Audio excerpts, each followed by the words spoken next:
جسم انسانی کا سافٹ ویئر۔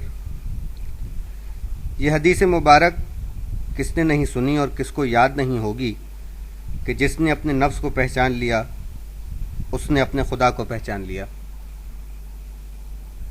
نفس کیا ہے اس پر ہم کم ہی غور کرتے ہیں۔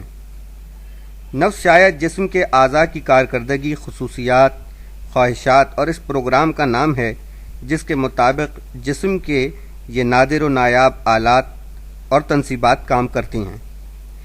کمپیوٹر کے آلات ہارڈ ویئر کہلاتے ہیں اور کمپیوٹر جس پروگرام کے تحت کام کرتا ہے اسے سافٹ ویئر کہا جاتا ہے۔ یہ بات بھی یاد رہے کہ کمپیوٹر کا ہارڈ ویئر اور سافٹ ویئر دونوں ہی اپنے کمالات دکھانے کے لیے ایک تیسری قوت یعنی بجلی یا توانائی کے محتاج ہوتے ہیں۔ بجلی کے بغیر ٹین کے ڈبے اور آئی بی ایم کے کمپیوٹر میں کوئی فرق باقی نہیں رہتا۔ جسم انسانی نامی کمپیوٹر اپنی ضروریات کی بجلی یا توانائی تو خود پیدا کرتا ہے، لیکن یہ بھی ایک تیسری قوت کا محتاج ہے اور اس تیسری قوت کا نام ہے روح۔ روح سے رابطہ ٹوٹتے ہی جسم کے تمام نادر و نایاب آلات، تنصیبات، خصوصیات اور صلاحیتیں سب ایک لمحے میں ناکارہ ہو جاتی ہیں۔ ہمارے جسم کو چلانے والے پروگرام سافٹ ویئر کا کچھ حصہ ہمارے کنٹرول میں دے دیا ہے۔ ایک عارضی خود مختاری، ایک محدود آزادی ہر انسان کو عطا کی گئی ہے اور اسی آزادی اور خود مختاری کو ہماری آزمائش قرار دیا گیا ہے۔ یہی ہمارا امتحان ہے کہ ہم آزادی اور خود مختاری کے ان دنوں میں خود کو کیسا ثابت کرتے ہیں۔ بے شک انسان پر ایسا وقت بھی گزر چکا ہے کہ وہ کوئی قابل ذکر شے نہ تھا۔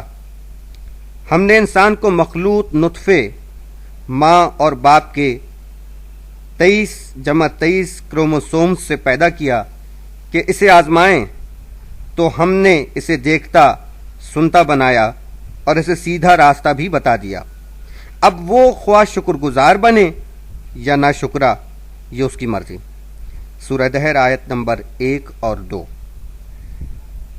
دیکھیں، کمپیوٹر بہرحال کمپیوٹر ہے، یہ آپ کی کمانڈ پر کام کرتا ہے۔ آپ چاہیں تو اس قیمتی مشین اور بے حد سودمند ایجاد کے ذریعے اپنا سارا وقت چیٹنگ میں برباد کرتے رہیں، یا اس کے برعکس یہ بھی آپ کی مرضی پر منحصر ہے کہ آپ اس کمپیوٹر کی مدد سے دنیا بھر کی لائبریریوں میں جا بیٹھیں، میڈیکل سائنس، خلا، زرعی تحقیق، معیشت یا حرف یا صنعت و حرفت کے بارے میں علم حاصل کریں۔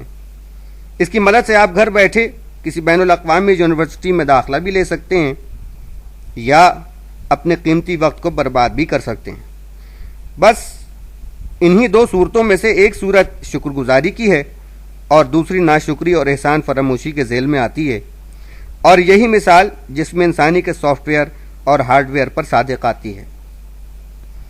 جسم کے معالجین، ڈاکٹر، حکیم، اسپیشلسٹ دراصل جسم کے ہارڈ ویئر کی خرابیوں کو دور کرنے کے ماہر ہوتے ہیں۔ جسم کے سافٹ ویئر یعنی نفس انسانی کی کہانی ذرا الگ ہے۔ اسے ٹھیک طرح چلانا کسی حکیم یا ڈاکٹر کے بس کی بات نہیں۔ نفس انسانی کی ہر لمحے عدلتی بدلتی کیفیات کو کنٹرول کرنے کا فن آیات قرآنی اور احادیث نبوی پر غور و فکر کرنے اور ان حیات آفریں تعلیمات کو اپنی زندگی کے شب و روز پر لاگو کرنے میں پوشیدہ ہے۔ ساری آسمانی کتابیں، اللہ کے تمام پیغمبر اسی نفس انسانی کی تربیت کے لیے دنیا میں آئے تھے کہ انسان نامی اس حیوان کو انسانیت کے درجے پر بلند کر سکیں، لیکن افسوس کہ انسانوں کی اکثریت آج بھی اس معیار سے بہت پست درجے پر زندگی بسر کر رہی ہے جو معیار انسانیت انسان کے اس پیدا کرنے والے کو مطلوب تھا۔